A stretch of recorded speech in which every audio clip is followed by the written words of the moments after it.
Hey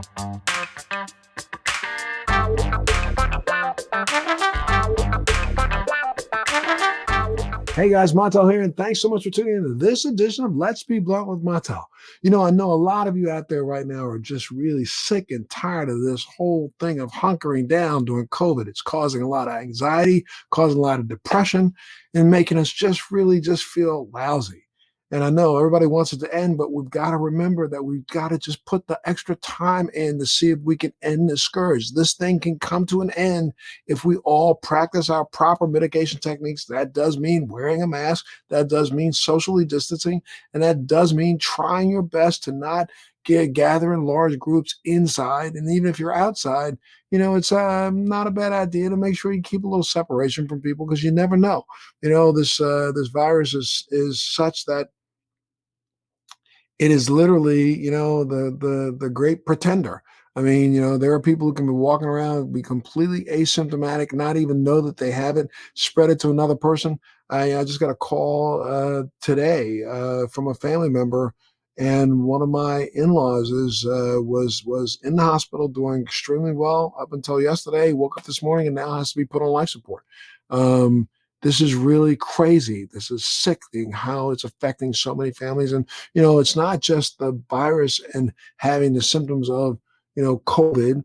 It's also what COVID is doing to us as a society. It's making us all way more tense, way more anxious than we need to be.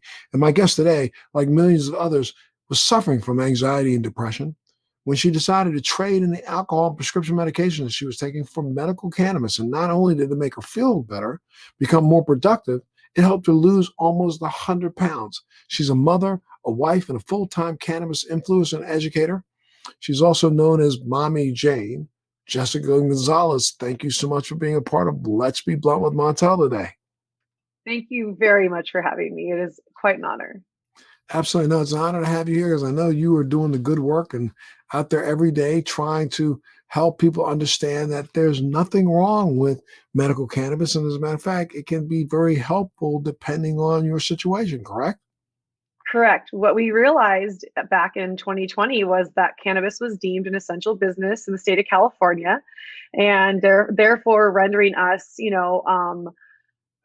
honestly, the chance to really show this country what we're made of. And we proved it by being there and being the example for people that did need alternatives to the alcohol, because I noticed that alcohol increased with the pandemic and anxiety increased. Well, alcohol started to go up, but alcohol started to go down because cannabis has gone up. Exactly. So I think we really proved that we came right in time. It was like the cavalry came in right when we needed it most. And so I myself was on a number of SSRIs throughout my 20s due to my anxiety and depression, and we just didn't have a significant benefit from any of them. If anything, I felt like the side effects outweighed the pros of taking the pill. And so I was always seeking alternatives, and sometimes, as Montel was saying, medicating with alcohol and food, and just really not taking care of myself or my mentality. And so I'm so grateful that I was able to discover cannabis and use it as a tool to my mindfulness. And so you grew up in the Bay Area, right? Yes, luckily I grew up in the Bay Area, and that's considered a very liberal area for the most part. So I was exposed to cannabis education and as a medicine at a very young age, because I saw it firsthand what it did for my family. And but now your immediate family weren't necessarily big cannabis consumers, correct?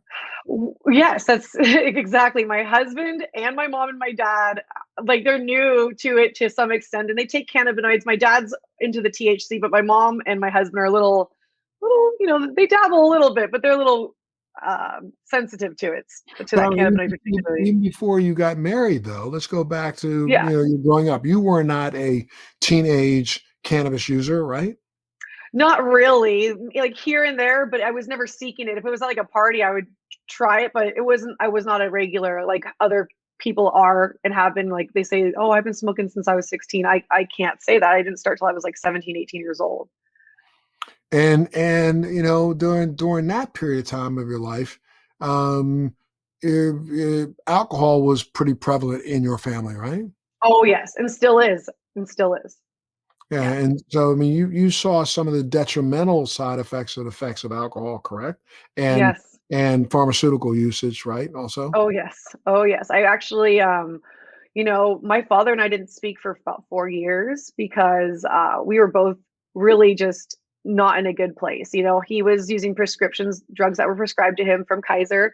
And so in his mind, He had been in an accident, right? A car accident. yes, yes, he was in a car accident, which rendered him in obviously a lot of physical pain. And this is, I believe, during the time of the opiate, right before the brink of the opiate crisis, and the opiates were changing him. They changed him. My mom even said the minute that he started taking the opiates, your father changed, and we all saw the decline. And I estranged myself because I was trying to protect myself. And then being a new mom and a young mom, I wanted to just make sure that that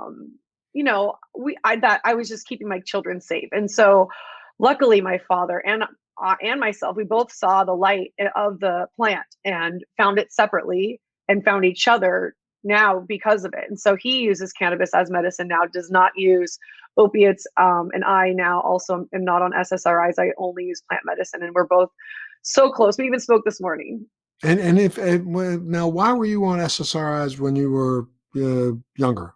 Anxiety and depression. Hmm. I discovered I had anxiety. My first panic attack was when I was 19 years old, and I thought I was dying. And my manager said, "You're not dying, but I am going to send you to the doctor so they can tell you what's going on because I know what's going on." And so she was a really great conduit for me. But of course, the first thing they do is they give you prescriptions and they tell you, don't drink alcohol. And you don't tell a 21-year-old not to drink alcohol. I mean, they're not going to really listen. So I took that advice and obviously threw that out the window. But I did dabble in the SSRIs. Different doctors gave me different drugs, and became like kind of a guinea pig for myself until cannabis came around and I was able to titrate myself Wait, but off. now let's talk about it until cannabis Okay. came around. So how did cannabis come around? Cannabis came around. So we all have these, well, those of us that are medical patients usually have a story before we became patients and after. So my relationship with Mary Jane was very different before I realized that I could be a medical patient too. So in my 30s, at my height of my weight, I'd found a friend, and she was from the Bay Area but lived in Southern California where I was currently residing. And she was a medical cannabis consumer because of for her anxiety and depression as well. And so she's the one that showed me her vape, which I had never seen before. I was only used to old school methods like flour and edibles. And so I'd never seen a vape before. And she said, I use this when I'm having anxiety, as I'm parenting. And so when I saw another mother using cannabis, I realized, well, I'm going to try that. I want to try that. I don't want to use alcohol anymore. I don't want to be drinking all day long because I was at that point where I was using alcohol to medicate my anxiety as being a new mom or being a mother in general, and definitely knew the detriment I was causing on my health, and really was looking for an alternative. And so I tried the vape, enjoyed it, obviously, luckily, actually, not just obviously, luckily, and worked towards getting a medical card by my birthday that year. She had helped me get a medical card on my birthday, and everything's been on the up since. And I mean, I said in the introduction that you even were looking for cultivars that would not cause, the eating binges. You found a cultivar that literally helped you literally lose some of your appetite, not lose some of your appetite, but suppress your appetite, and helped you lose 100 pounds. Is that right? Yes, because it was so new, even just 4 years ago, 5 years ago, it was still so new, really. California hadn't been recreationally legalized yet. And so I took it upon myself to do the research and discover my endocannabinoid system because I wanted to know why the cannabis was working for me and what components were working for me. And so I can find more of that when I did order cannabis. And just obviously, because I didn't want to waste my money, I wanted to get something I was going to enjoy. So I did the research. I discovered THCv, tetrahydrocannabidiol, and it is like a sister of THC, but less psychoactivity, a lot of energy because it's usually in a sativa landrace strains, Girl Scout cookies, Thin Mints, stuff like that. So I really dived into the world of THCV, dove into the world of THCV, and discovered that it was an appetite suppressant, it was a stimulant, it was an energy boost, it was anti-anxiety. To me, it was the ultimate cannabinoid. So When you're a medical patient, it's not about just being high, it's about being healthy. Right. You also, I guess, started looking into making sure that you had the proper terpene formulations in the cultivar that you were getting also, right? Yes, and cannabinoid research led me to terpene research. And so I discovered that I should also look for specific terpenes. That was a little bit more difficult then. Now they have them listed on the jars, luckily for the most part. But back, like I said, a few years ago when we were still discovering this, it really took a lot of research. I would spend anywhere between an hour to 2 hours before ordering because I'd look to see which company I was going to use and then which kind of strains they had. And then out of those strains, which were going to be the most beneficial to me. So sometimes I'd be researching 20 to 40 strains a day, going through each one. Is the appetite increase? Then I can't have it. Even there's certain strains to this day that I really I could probably try now, but at the time I was, as much as it sounded appealing, I wasn't going to be couch lock. I wasn't going to be, eating the pantry. I wanted to have creativity. I wanted to have things that would benefit me as a mother. I didn't want to be sedated all day. I wanted to make sure that my anxiety was taken care of, but I was still playing with my children. And then that's what brought you to, I mean, now you've launched what, your own, podcast or your what website? Well, I do have a website. I have I'm really lucky this year we launched a mastermind group. I also in 2019 became certified in mindset and meditation because I do believe cannabis is wonderful and it is medicine, but it is not a cure all. And so I do want to give women mostly, I mean anybody really, but I do tend to attract women to my clientele, the tools that they need in addition to cannabis. So cannabinoids are wonderful, and I do believe in plant medicine of all sorts. But I also believe that we need to be meditating every day, and we need to be setting intentions with ourselves and our jobs and our children. And so I give people the tools in order to do that for them to grow and develop personally and professionally. And you started this is called MommyJane, right? Yes, that's on Instagram. That's my Instagram handle, and that ended up becoming a really fast growing cannabis community on that page. And so I'm really really lucky. I can't believe how quickly it grew because those of you that are into cannabis, you do know how difficult it is for us to advertise or show really anything on social media. So for me to be able to share my story and get that much traction was incredible. It really showed the need for canna moms out there. And so you get together in groups and you guys kind of, do anecdotal stories and share what's going on. Yes, a number of things. I try and collaborate with Canna Moms and do clubhouse talks. That's my new thing right now that I'm interested in. But once a month we do meet on Zoom and we go through different topics. This last month that we're working on in March is about personal growth because it's about to be springtime. So, we share tools that help us, and I go over, modules that I've used in the past that have worked for me. And we just, like you were saying, share anecdotal evidence of what's worked so far and where we can help each other. And I really just hope that this, grows and helps women thrive in and outside of the cannabis industry. Well, this is springtime and we're getting ready to hopefully, if more and more people, get the vaccine and more people practice, good mitigation techniques, we might be seeing the downward slope of this whole scourge that we've been dealing with for a year. But what kind of advice are you giving moms for springtime? Give some right now. Oh, I'd love to. That's such an honor. As I was saying, I really hope that all of you are drinking enough water, as simple as that. I always tell us treat yourself like you do plants. We always want to take care of plants. We love plants. We're crazy plant ladies now. Like that's like the new thing in our generation. Why don't we take care of ourselves as we do plants? Vitamins, minerals, water, sunlight. Nourish yourself. Talk to yourself like do you do positive talk to your plants? Talk to yourself positively too.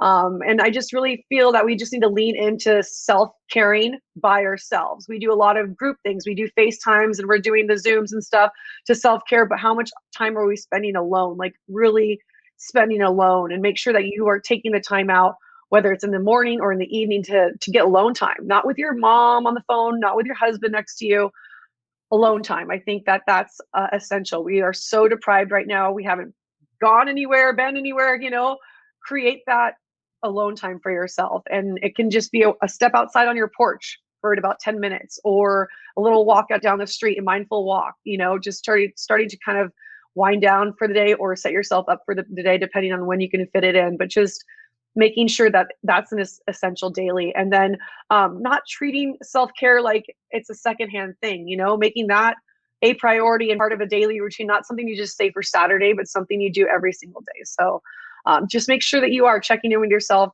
checking in your body, doing body scans, and just giving yourself, all the fruits and vegetables it needs, because we have to take our health into our own hands right now. We are not able to see our doctors with the same frequency as we used to. So take care of yourself so you can take care of your children. Absolutely. Now, one of the things I found very interesting is that, you and your husband is not on the exact same page with you when it comes to cannabis, right? So well, how did you number one, break it to him that, hey babe, I decided to let go of the SSRIs and I'm now using cannabis. What do you think? How did you do that? Oh my gosh. At that time that I decided to make the decision about first of all, can I just say he was not a fan of me being on the SSRIs either, because at that time he was like really into Tim Ferriss. And so in his mind, he was like, you can just fix your own problems with your brain. Like just, if that was in his head, I'm like, I'm a little too far gone than what you are thinking is possible, but I really appreciate the idea there, but I'll do that as well, in addition to the medicine. So he was not a fan of the SSRIs because he didn't want me altered. That's the thing, is he's in his mind, he said, well, I just like you just the way you are. I like you as is. And I was thinking, you've only known me on cannabis. And when I wasn't on cannabis, you've only known me on SSRI. So you don't even know what Jess is. I barely even know what Jess is, So I didn't tell him at first. He ended up finding out through, I think, my girlfriend that actually got me into cannabis. I think we kind of did like a, hey, this is what's going on sort of thing, like an intervention, and let him know. Wow. Okay. And then how do you feel about it to begin with? Safety in numbers. Yeah. So that was one way that I bet you probably explain that to other people to let them know that's how you can introduce this to a loved one, right?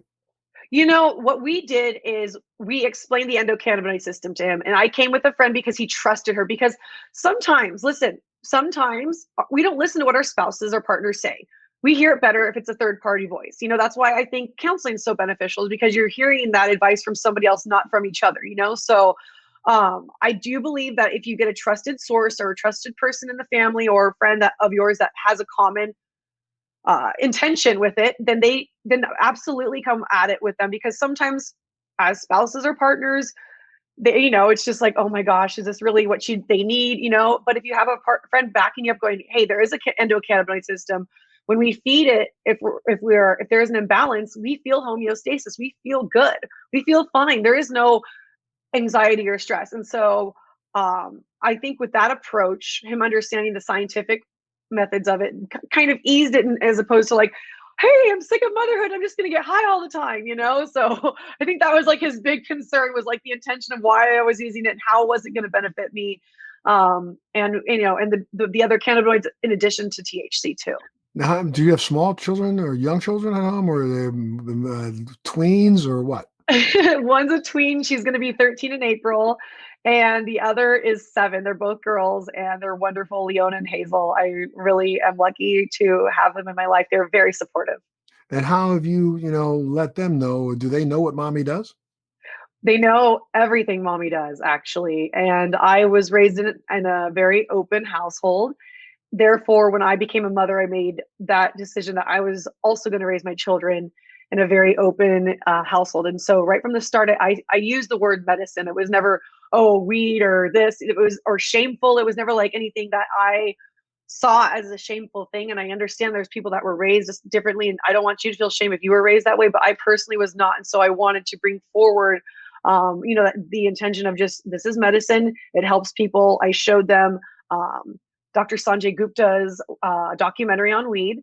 And then which also introduced to them Charlotte Figge at the time, and having them see peers benefit from the medicine and understand that this was absolutely medicine that not only helps their mother, but it helps so many children and other people as well.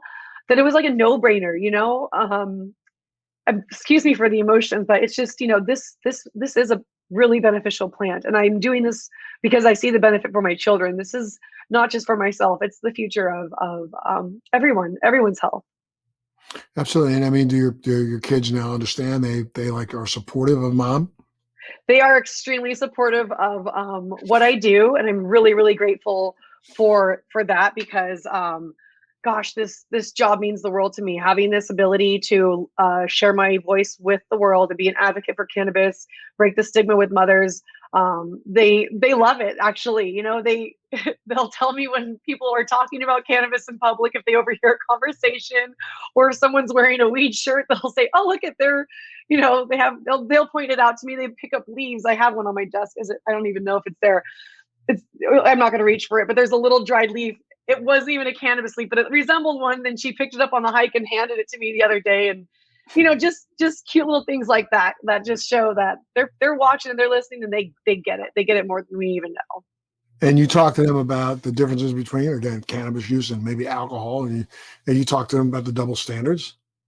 They actually are very aware of the double standards. They are witness to it. They obviously see the alcoholism that runs in my family, and they see the difference between their mother, especially my oldest, because she knew me. I mean, like really knew me then, as an alcoholic mother, for lack of better explanation.